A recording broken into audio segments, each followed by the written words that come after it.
बिस्मिल्लाहिर्रहमानिर्रहीम। मैं हूं अख्तर ज्ञानी अपने प्रोग्राम जो मैंने देखा के साथ। नाजरीन, हमारे मुल्क के हालात बड़ी तेज़ी से तब्दील हो रहे हैं और इन हालात के पीछे हमारी अंदरूनी ताकतें भी शामिल हैं और बैरूनी ताकतें भी इसमें अपना जानदार किरदार अदा कर रही हैं। बैरूनी ताकतें जो हमारे ख़िलाफ़ हैं, हमारी सलामती के ख़िलाफ़ हैं, हमारी बका के ख़िलाफ़ हैं, वो अपना पैसा, अपना दिमाग और अपनी एजेंसियां इस्तेमाल कर रही हैं और हमारी ताकतें, हमारे अंदरूनी जो लोग हैं वो उनका आलाकार बने हुए हैं। और उन ताकतों ने बड़ी होशियारी के साथ हमारे सियासतदानों को और कुछ हमारे इदारों को आलाकार बनाया हुआ है और हम समझ रहे हैं कि हम अपने मुल्क की हिफाजत कर रहे हैं, हम अपने मुल्क की बका के लिए लड़ रहे हैं, हम अपने मुल्क में इंतशार ख़त्म कर रहे हैं, फितने ख़त्म कर रहे हैं। आज के जो साहिब इक़्तिदार हैं, जो कल के साहिब इख्तलाफ थे, उनके बयानात और उनके जज्बात मलाहज़ा फरमाइए। साखिया थी जिस पर इसकी हुकूमत खड़ी थी, वो शख्स जिससे ये बेफैज हुआ, वो धड़ाम से हुकूमत जमीन पे आकर गिर गई। दिया इस पाकिस्तान को, बर्बाद कर चुका हूं इस पाकिस्तान को, तबाह कर दिया इस पाकिस्तान को, लहूलुहान कर दिया पाकिस्तान को। नवाज शरीफ, अब पाकिस्तान तुम ठीक करो, खराब करें ये फौज के जनरल और ठीक करें नवाज शरीफ आके। मैं इस बात पे कन्विंस्ड हूं कि डिफेंस बजट को और भारत के साथ जो पीस प्रोसेस है उसको अलग अलग देखें। मैं डीएचए के खिलाफ हूं। मैं समझता हूं कि फौज को प्लॉट नहीं बांटने चाहिए, जनरलों को प्रॉपर्टी डीलर नहीं होना चाहिए। 65 में फेक जो है विक्ट्री डिक्लेयर की, वो पूछा आपने। इन्होंने सियाचिन हारा, आपने पूछा उनसे। इन्होंने कारगिल हारा, आपने पूछा। पाकिस्तान आपने अपना पेट काट कर जिस फौज को पाला है, जो फौज को हेलीकॉप्टर लेके दिए हैं, जो फौज को हमने हवाई जहाज लेके दिए हैं, जो तोपें और बंदूकें लेके दी हैं, आज वही हेलीकॉप्टर, तोपें और बंदूकें पाकिस्तानियों का खून कर रही है। आपने वो बयानात मलाजा फरमाए जो आज के हुक्मरान बने बैठे हैं, ये इन इदारों के ख़िलाफ़ क्या फरमाते रहे, इनके क्या जज्बात थे। और आज DGISPR ने जिस रद्द-ए-अमल का इजहार किया है इमरान खान की ज़ख्मी हालत में तकरीर पर या इजहार ख्याल पर, मैं सवाल करता हूँ इन इदारों से कि ये इदारे उस वक्त कहाँ थे जब यही साहिब इक़्तिदार जो हैं, साहिब इख्तलाफ के तौर पर इनके ख़िलाफ़ बयान देते रहे। इनका मजाज बरहम क्यों नहीं हुआ, इनको अपनी इज़्ज़त का ख्याल क्यों नहीं आया। मैं ये सवाल करता हूँ इन इदारों से कि ये लोग एक मुक़द्दस इदारे की तज़लील पर उस वक्त खामोश क्यों थे। मुमकिन है कि इन इदारों को ये फैसिलिटेट कोई नहीं कर रहा था और आज ये लोग इनको फैसिलिटेट कर रहे हैं।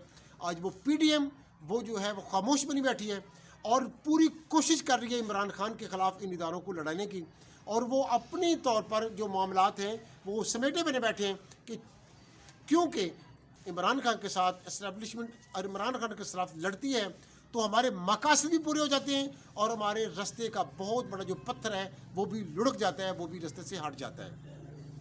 नाज़रीन, मेरा सवाल ये है कि आज वो इमरान खान को फितना करार दे रहे हैं। मैं इस पर बहस ये नहीं करता कि इमरान खान फितना नहीं है, लेकिन देखना ये है कि जो चीज़ माजी में ये करते रहे उस वक्त ये लोग फितना नहीं थे, इन लोगों के जज्बात ठीक थे। मैं इस पर भी राय मांगता हूँ, आप लोगों से इस्लाह तलब करता हूँ कि अगर इमरान खान फितना है तो इन्होंने अपने केसेस ख़त्म करने में इदारों को जैसे तहस नहस कर दिया। 1985 से लेकर आज तक के एहतसाबी निज़ाम की जब वो मत मार के रख दिए, धिजियाँ बिखेर कर रख दिए, क्या इस पर आवाज़ ना उठाई जाए?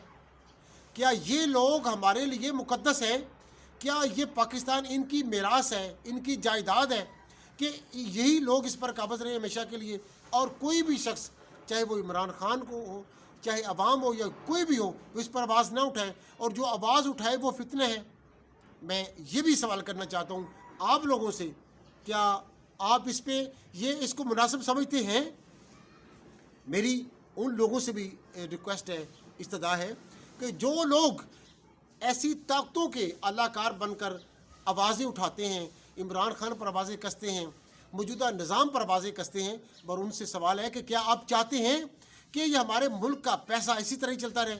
اسٹیبلشمنٹ جب چاہے حکومت کو گرا دے, جب چاہے کسی کو حکومت کو بنا دے, پہلے اسی حکومت کے خلاف فائلیں لے کر بیٹھ جائے اور کہیں کہ یہ دیکھیں یہ کتنے کرپٹ تھے, یہ کتنے نوسرباز تھے, کتنے ظالم تھے, یہ کتنے ملک دشمن تھے, اور پھر انہی لوگوں کو حکومت میں بٹھا دے, ان کو اقتدار دے دے, سیاہ و سفیدی کا مالک بنا دے, اور جو ان کے خلاف آواز اٹھائے ان کے خلاف برہم بھی ہوں, ان کے خلاف کارروائی کے لیے وفاقی حکومت کو خط بھی لکھے جائیں, ان کو ہدایت بھی کی جائے.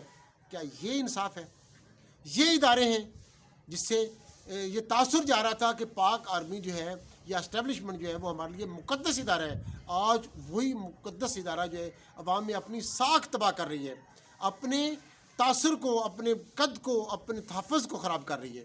کیا یہ جو اسٹیبلشمنٹ ہے اپنے ہی ملک کو فتح کرنے پر تل گئی ہے, اپنی عوام کو ہی فتح کرنا چاہتی ہے, اپنے ملک پر ہی اپنی برتری ثابت کرنا چاہتی ہے؟ میں یہ بھی سوال کرنا چاہتا ہوں, میرا سوال بنتا ہے, آپ کا بھی سوال بنتا ہے, میرا بھی سوال بنتا ہے بطور عوام, بطور اس ملک کی مالک اور اس ملک کی سربراہ. یہ ادارے ملک کے نوکر ہیں, عوام کے نوکر ہیں, ہم اس کا سربراہ ہیں, ہم اس کے مالک ہیں. ہم سوال کرتے ہیں کیا وزیر اعظم کے خلاف ایف آئی آر ہو سکتی ہے اور بھٹو جیسے آدمی کو پھانسی دی جا سکتی ہے, صدر کے خلاف کارروائی ہو سکتی ہے, دوسرے لوگوں کے خلاف ہو سکتی ہے, تو کیا آرمی کے افیسر کے خلاف کارروائی نہیں ہو سکتی؟ کیا اس کے خلاف ایف آئی آر درج نہیں ہو سکتی؟ اگر کوئی آرمی افیسر ملک کے خلاف, کسی آدمی کے خلاف پرسنل ہو کر کارروائی میں ملوث پایا جاتا ہے تو کیا اس کے خلاف کارروائی نہیں ہو سکتی؟ اگر یہ آرمی کے لوگ اتنے مقدس ہیں تو کیا ان کے خلاف کورٹ مارشل کیوں کیا جاتا ہے؟ ماضی میں جنرل کے خلاف کیوں کورٹ مارشل کیا جاتا ہے اور مزید کورٹ مارشل کیا جاتا ہے کیوں؟ اگر اس میں خود احتسابی کا نظام قائم ہے تو عمران خان نے جو الزام لگایا ہے اس کے اوپر کارروائی کا آغاز آرمی میں کیوں نہیں کیا گیا؟ سابق پرائم منسٹر کے خلاف اگر جنرل فیصل نصیر نے کوئی اقدام اٹھایا ہے تو آرمی نے اس کے خلاف کیا ایکشن لیا ہے؟ صرف یہ ہے کہ اگر آرمی کے خلاف اگر یہ بیان آیا تو اس کے اوپر ایف آئی آر کو روک دیا جائے. ایک ڈیڈ باڈی 4 دن سے ڈیڈ ہاؤس میں پڑی ہے اور اس کے اوپر اس کا پوسٹ مارٹم نہیں کیا گیا, صرف اس لیے کہ جب تک ایف آئی آر نہیں ہوگی وہ پوسٹ مارٹم نہیں ہو سکتا. اور ایف آئی آر تب تک نہیں ہو سکتی جب تک کہ آرمی افیسر, وزیر اعظم شہباز شریف اور وزیر داخلہ رانا ثناء اللہ کے نام نکالے نہ جائے. کیا یہ انصاف ہے؟ یہ ہمارا مستقبل ہے کہ کسی بھی طاقتور کے خلاف کوئی بھی بات نہیں ہو سکتی, وہ چاہے جو مرضی کر لیں. اگر عمران خان کے خلاف حملہ کامیاب ہو جاتا, وہ مار دیا جاتا, تو یہ وقوعہ ٹھیک تھا. اگر وہ بچ گیا ہے تو اب یہ ڈرامہ ہے اور اس کے اوپر کارروائی نہیں ہو سکتی. باقاعدہ مہم چلائی جا رہی ہے, آغاز ہو چکا ہے مہم کا کہ یہ بیانیہ گھڑ دیا جائے, عوام کے اوپر یہ تسلط برقرار کر دیا جائے کہ یہ ڈرامہ تھا, یہ حملہ نہیں تھا. تو اس کا مطلب یہ ہے کہ اس کو روک کر, ایف آئی آر روک کر, اس وقوعے کو روک کر, ان معاملات کو چلا کر عوام کو گمراہ کیا جائے. گمراہی تو یہ ہے, آپ لوگ کہتے ہیں کہ عمران خان قوم کو گمراہ کر رہا ہے, گمراہی تو یہ ہے کہ اصل حقائق سے عوام کی توجہ ہٹا دی جائے اور اس توجہ کو کنورٹ کر دیا جائے کہ یہ ڈرامہ تھا. جیسا کہ آج سے کچھ سال پہلے بے نظیر جب پاکستان میں آئی مشرف دور میں, تو میدان کارساز کراچی میں اس پر قاتلانہ حملہ ہوا جس میں 22 لوگ شہید ہو گئے. اس وقت کی اسی نواز لیگ نے یہ کہا تھا کہ یہ بے نظیر نے خود اپنے اوپر حملہ کروایا ہے اور اپنے آپ کو بچا کر اپنی عوام کو مروا کر ڈرامہ کیا ہے. اس وقت یہ ڈرامہ قرار دے دیا گیا کیونکہ اس میں بے نظیر بچ گئی تھیں. جب بے نظیر شہید ہو گئیں تو کہا یہ سچا ڈرامہ ہے, یہ سچ ہے. اگر اس میں بھی بے نظیر بچ جاتی تو کہتے یہ ڈرامہ ہے.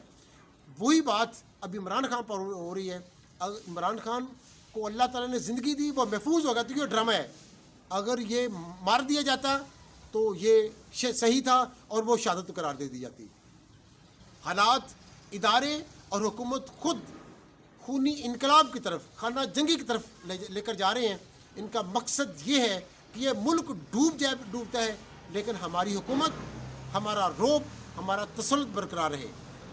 تو آپ کی ذمہ داری بنتی ہے, آپ نے آنکھیں بھی کھول کر رکھنی ہیں, दिमाग भी और अपने कान भी, खुद जज बन जाएं, खुद इन्वेस्टिगेशन ऑफिसर बन जाएं और देखें हालात क्या हैं, आपके सामने पेश क्या किया जा रहा है और ये जो पेश किया जा रहा है इसका नतीजा क्या होगा। और अगर हम इसी तरह भेड़ बकरियों की तरह इनके सामने बने रहे तो हमारा मुस्तकबिल कितना तारीक हो सकता है। दो चीज़ें जो क्लियर हुई हैं कि एस्टेब्लिशमेंट या आर्मी करप्शन के ख़िलाफ़ नहीं है बल्कि करप्शन की आलाकार है। ये मुहिब वतन कब बनते हैं, करप्शन के ख़िलाफ़ कब आवाज़ उठाते हैं, जब इनके मफादात पर आड़ आ जाए, इनके मफादात को रोका जाए, इनके हाथ को रोका जाए, तब ये मुहिब वतन बनते हैं। अदरवाइज़ ये भी करप्ट लोगों का एक हिस्सा है, करप्ट लोगों के साथ चलते हैं। इसके अलावा इनका कोई सरोकार नहीं है, इनका कोई मफाद नहीं है, इनका कोई नज़रिया नहीं है, इनका कोई खुद एहतसाबी का सिस्टम नहीं है। मेरे कहने का मतलब ये है, हमारी जिम्मेदारी ये है कि भुट्टो को फांसी दी गई, आज तक लोग भुट्टो को याद करते हैं और अफसोस करते हैं कि काश कि हमने भुट्टो को क्यों ज़ाया कर दिया, क्यों खो दिया। अब 40-45 साल बाद अब ये फिर मौका आया है कि एक आदमी ने हमें ये ज़ुबान दी है, हमें आंखें दी हैं, हमें कान दिए हैं हक़ को देखने के लिए, सुनने के लिए और आवाज़ उठाने के लिए। ये वक्त चला गया तो कुदरत बार बार किसी कौम पर मेहरबान नहीं होती, और अगर हमने इस मेहरबानी पर भी अपनी आंखें बंद कर लीं और बुज़दिली के साए तले हम लेट गए तो हमें हो सकता है ज़िंदगी में आगे आने वाली नस्लों में ऐसा मौका ना मिले और हम इमरान खान को तो खो देंगे, लेकिन उसके साथ हम अपनी तशख़्ख़ुस को, अपनी आज़ादी को, खुद मुख्तारी को और खुशहाली को भी खो देंगे। अब तक के लिए इतना ही। अल्लाह हाफ़िज़।